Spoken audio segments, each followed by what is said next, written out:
Hey everyone, welcome back to Real Epic Recap. If you're into action, espionage, and watching Tom Cruise do the craziest stunts imaginable, you're in the right place. Today, we're diving deep into Mission Impossible 1996 and comparing it to Dead Reckoning Part 1 from 2023. How has the franchise changed? What stayed the same? And how did we go from floppy disks to AI supervillains? Before we jump into it, make sure to hit that like button, subscribe if you haven't already, and turn on notifications so you don't miss any of our movie deep dives and breakdowns. Let's dive in. The Hook Mission Impossible, 1996. Ethan Hunt and his IMF team are on a mission in Prague to retrieve a stolen NOC list. Classic spycraft, all seems under control. Mission Impossible Dead Reckoning. Part 1, 2023. A mysterious AI known as the Entity has gone rogue, sinking a Russian submarine. Global powers are scrambling to control it. Inciting incident, Mission Impossible 1996. The mission goes catastrophically wrong. Ethan's entire team is killed and the NOC list is stolen. He's framed as the mole inside IMF.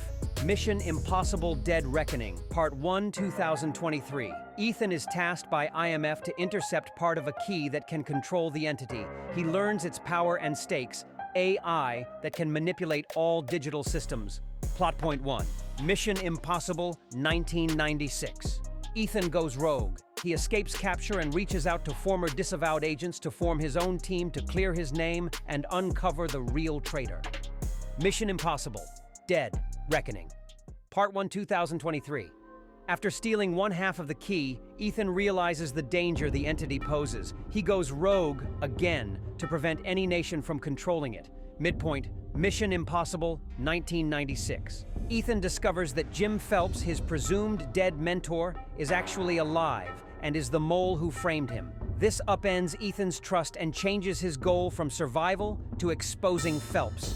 Mission Impossible Dead Reckoning. Part 1, 2023. Ethan faces Gabriel, a figure from his past who works for the entity. The AI predicts their moves and manipulates outcomes. Gabriel kills Ilsa, or appears to. The entity becomes a near-omniscient antagonist. Plot point 2. Mission Impossible 1996. Ethan uses the CIA's bait, the real NOC list, to lure Phelps into the open. He manipulates events to lead to a public confrontation. Mission Impossible Dead Reckoning. Part 1, 2023. Ethan and Grace board the Orient Express. They must retrieve the second half of the key and stop Gabriel. Climax. Mission Impossible 1996. The showdown occurs on the TGV train. Ethan exposes Phelps with a face reveal trick, and a thrilling helicopter train sequence ends with Phelps' death. Mission Impossible Dead Reckoning. Part 1, 2023. Massive action sequence aboard the train. Ethan fights Gabriel. The train crashes spectacularly. Ethan secures the key, but Gabriel escapes, and the entity remains in control. Resolution Mission Impossible 1996. Ethan is cleared of wrongdoing. IMF offers him leadership, but he declines. He boards a plane, subtly hinting he's ready for the next mission. Mission Impossible Dead Reckoning. Part 1, 2023. Grace chooses to join the IMF. Ethan keeps the complete key and vows to find and destroy the entity. The real mission, destroying or stopping the AI, is deferred to Part 2, Behind the Scenes. Mission Impossible. Innovative stunt work. During the iconic scene where Tom Cruise drops from the ceiling and hovers inches above the ground, Cruise's head kept hitting the floor. He solved this by placing coins in his shoes to maintain balance. Set design. The Aquarium restaurant featured in the film was a set built from scratch on a Paramount soundstage. It doesn't exist in the real world, and only a single shot of Cruise running away with water behind him was filmed in Prague. Behind the scenes. Mission Impossible Dead Reckoning. Part 1. Record-breaking motorcycle jump. Tom Cruise performed a daring motorcycle jump off a 1,200-meter cliff in Norway, marking one of the most ambitious stunts in cinematic history. He executed the jump 6 times, destroying 6 motorcycles in the process. To prepare for the jump, Cruise underwent 500 skydiving sessions and 13,000 motocross jumps, dedicating over a year and a half to perfecting the stunt. Tone and style. The original Mission Impossible, directed by Brian De Palma, is very much a 90s espionage thriller. It's quiet, paranoid, atmospheric. The tension builds not through explosions, but through silence, like the iconic CIA vault heist, where every sound could be deadly. Fast forward to Dead Reckoning, Part 1, and the tone explodes, literally and metaphorically. Directed by Christopher McQuarrie, this film feels more like a global action epic than a spy thriller. Trains derail, cars drift through Rome. Ethan Hunt drives a motorcycle off a mountain. It's bigger, bolder, and louder, but it still respects the franchise's roots in misdirection and suspense.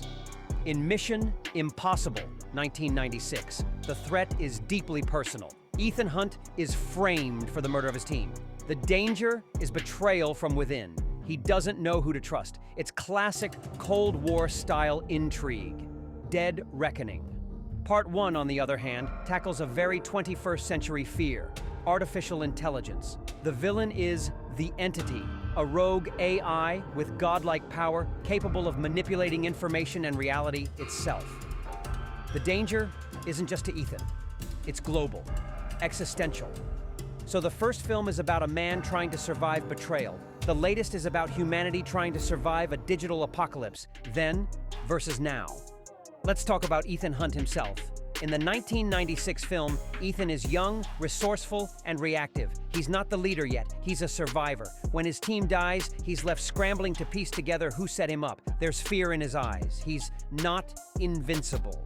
By Dead Reckoning, Ethan has transformed into a myth. He's calm, collected, and almost superhuman. But what's most interesting is his emotional evolution. In the latest film, he's no longer just fighting to win, he's fighting to protect others, to uphold loyalty over orders, and to keep his humanity intact in a world that's losing it. One franchise, two very different worlds, and yet Mission Impossible continues to do what it always has: make the impossible feel thrillingly real. If you enjoyed this breakdown and want more deep dives into film, franchises, and storytelling, hit that like button, subscribe to the channel, and don't forget to turn on notifications so you never miss a new video.